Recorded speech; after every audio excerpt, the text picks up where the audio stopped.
Hello po, no. Alam niyo, naisip ko lang 'to, no. Ah,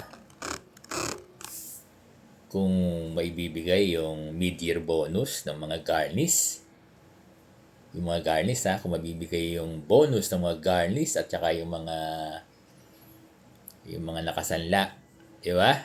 Ng over the counter.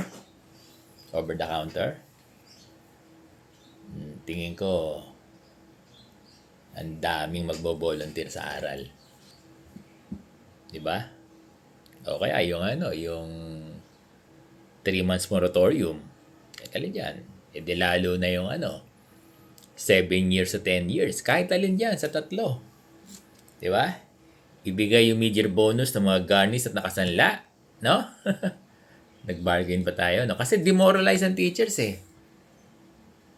Demoralize ang teachers.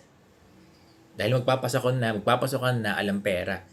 Kasi karamihan baon sa utang, 700,000 teachers ang baon sa utang. Kaya demoralize lahat.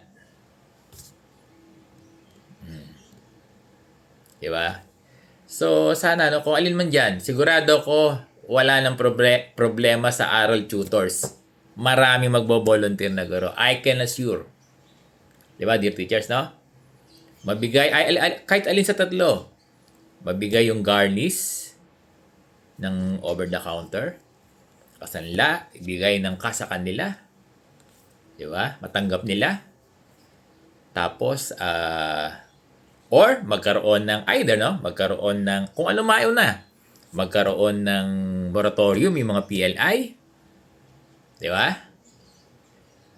Or, itong 7 years o 10 years loan extension. Nako. Ako, positive ako dyan. Marami ang magbo-volunteer dito sa aral. Nag-uunahan pa yan. Kasi tataas yung moral ng mga guro. Kasi alam nila, tinutulungan sila ng DepEd, tinutulungan sila ng gobyerno. At ang mga guro ganyan. Bigyan mo lang ng kaunting kasiyahan. Di ba? Kaya yung mga guro, pigil eh. Kasi by this time, naghahanap sila ng ng pera para sa pasokan eh.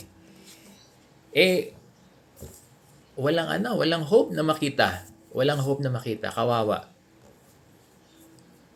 Sigurado ako, alin man sa tatlo, maibigay ng yung mid-year bonus ng mga garnis at nakasanla sa kanila na huwag ipasok sa ATM, matanggap nila, magkaroon ng moratorium yung mga PLI, de lalo na yung 7 years to 10 years loan extension.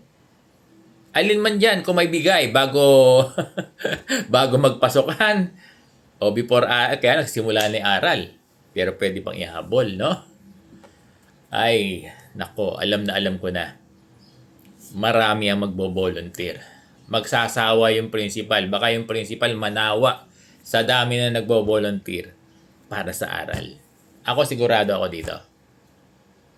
Kasi demoralize yung mga guro. By this time, naghahanap pa ng pera eh.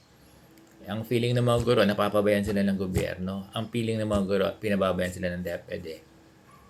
Alin man sa tatlong ito, sigurado ako, solve na ang aral tutors. Kahit walang bayad ang aral tutors.